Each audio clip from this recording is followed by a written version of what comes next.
समाए रे मोर बैरी नैनामा, काबर समाए रे मोर बैरी नैनामा। झूलत रही तोर चेहरा, ए झूलत रही तोर चेहरा, ए हृदय के ऐनामा। काबर समाए रे मोर बैरी नैनामा, काबर समाए रे मोर बैरी नैनामा।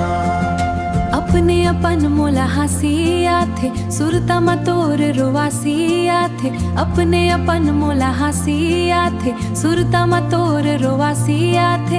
का जादू डारे ए हेरे टोन हाथे, ए पिंजरा के मैनामा। काबर समाए रे मोर बैरी नैनामा, काबर समाए रे मोर बैरी नैनामा। झूलत रही तोर चेहरा, ए हृदय के समाए रे मोर बैरी नैनामा। काबर समाए रे मोर बैरी नैनामा। आथे घटा करिया घन घोर, झूमर जाथे मंजूर मन मोर। आथे घटा करिया घन घोर, झूमर जाथे मंजूर मन मोर। पुरवैया सन आहा जे संगी, पानी होके रहनामा। का होगे मोला तोर गीत गा के, नाचे के मन होथे।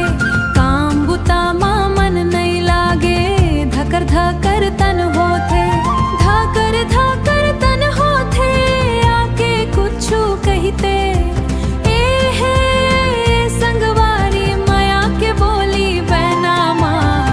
काबर समाए रे मोर बैरी नैनामा, काबर समाए रे मोर बैरी नैनामा।